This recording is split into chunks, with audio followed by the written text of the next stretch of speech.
Bismillahir-Rahmanir-Rahim. Adam, come on, man. Hey, you on camera already?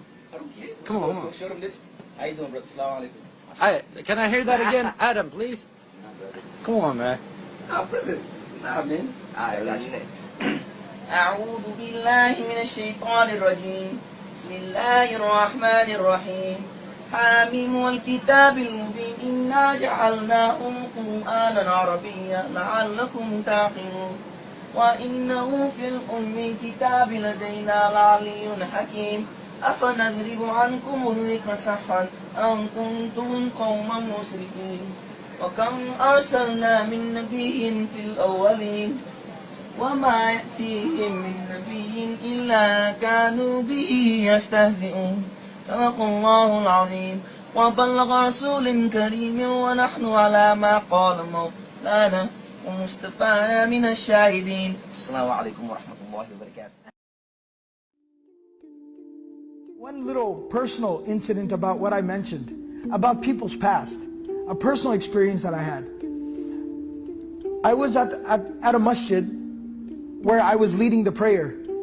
And so, it was during the daytime, I think it was Salat al-Asr. The masjid is that busy. A young gentleman walked in to the masjid to pray. Now, the gentleman was literally covered in tattoos. From his fingers up to his neck, completely covered in tattoos. And so, now obviously somebody like that walks into the masjid and what do we immediately do? Reach for your phone. Right? Something bad's about to happen, right? So obviously people get nervous.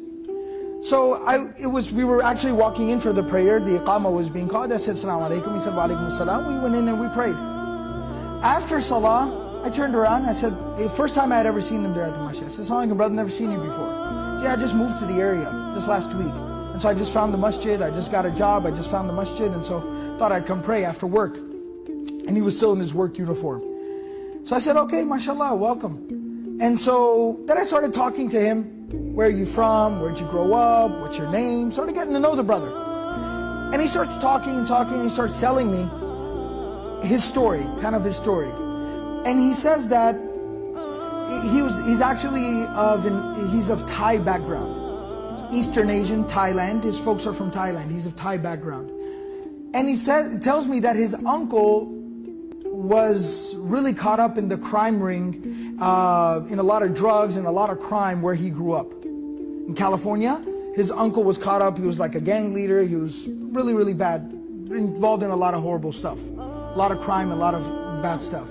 He said growing up, his mother tried to shield him and protect him from that whole, the whole family history there in the family situation, but he said that eventually he joined the family business. He said like around 14, dropped out of school, started, slinging drugs, selling drugs on corners, started committing crime, started robbing people, drive-bys, the whole bit.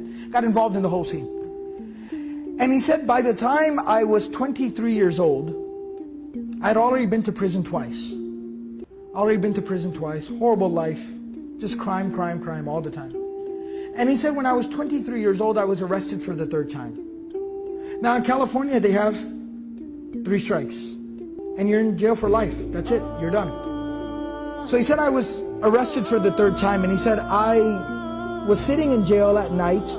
The next morning I was going to be presented, I was going to be arraigned, presented before the judge. And he said sitting there at night, I realized this is my 3rd strike. And he said at that moment it finally hit me, my life is over. My life is over. I'm 23 and my life is over. And he said at that moment it just sunk in. Because when you're caught up in that whole lifestyle, you don't think. He said it sunk in and it hit me. My life's over. So he said at that moment, I just couldn't help myself. He said in my cell, I fell into sujood. I did sajda. I put my face on the ground. He said it was the first time in nearly 10 years that I had done sajda. The last time I had done sajda was 10 years ago when I went to the masjid with my mom. Since then, I hadn't even done sajda. I hadn't prayed for 10 years. He said I did sajda, and at that moment, life changed. He said I cried all night long. And I made dua to Allah, and I said, oh Allah, I realize what I've done with my life. Give me another chance, another opportunity. I'll change my ways. And I will totally change my ways. And he said, at that moment, I felt like I needed to make an intention. What am I going to do? Allah, if you save me from this moment, what will I do with my life? And he said, I remember when I was a child, my mom always had one wish. And that was I would become a hafiz of Quran. She said, oh, your grandfather was a hafiz, but your uncle went bad, and everybody in your family didn't follow in your grandfather's footsteps. I want you to be a hafiz and revive that tradition that your grandfather had. Be a hafiz of Quran. And he said, I remembered that at that moment, because I'm thinking about Allah, I'm thinking about my mother and how much I hurt her. So I decided, I say, oh Allah, if I'm able to get out of here, I am going to go and become a hafiz of Quran. I'm going to memorize Quran. He said when he's presented before the judge the next day, he said the judge looks at the file, looks at me, my mom sitting in the back of the courtroom crying her eyes out. I'm a young man. He said the judge looked at the file, closes the file, says stand up. He says, if I was to let you go right now, what would you do? And he said, it's funny you asked me that because last night I had a change of heart. I repented. And I'm going to change my life. And I'm going to go and I'm going to study my religion and study the Quran, the book of Allah. And I'm going to commit myself to being a good person. So the judge said, all right, charges, case dismissed, get out of here, be on your way. He said, I walked out of the courtroom, my mom is crying, can't believe that this happened. He said, I asked her, Mom, how much money you got in your pocket? How much money you got in your purse? She pulled out 40, 50 bucks. My uncles were there. Give me whatever cash you got. He said, I got about a couple of $100. I said, somebody drive me to the bus stop right now. Drive me to the bus stop right now. He said he jumped on a bus, rode a bus to the nearest major Islamic center, found out where's their Quran memorization program. 23-year-old man, just literally no clothes. He said, I had nothing. I went to an Islamic center, said, where can I go to memorize Quran? They said, oh, there's a place, there's a school for Quran memorization that's 200 miles from here. It's in this city, this is the address. He said, I jumped on another bus on a Greyhound and I went to there. And I literally walked in the door and said, hi, my name is this, I want to memorize the Quran. Like, okay, come on in. The man tells me, he was 23 years old at the time. He memorized the entire Quran. This young man didn't even know how to read alif, ba, ta, tha. He started from scratch. He memorized the entire Quran cover to cover in 8 months. 8 months he memorized the entire Quran.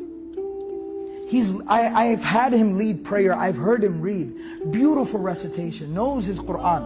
And today, years later, a husband and a father. And his children, when you see his children, the adab, the character that they have, he himself personally is making his children memorize Quran. Amazing. People's past and what they can become.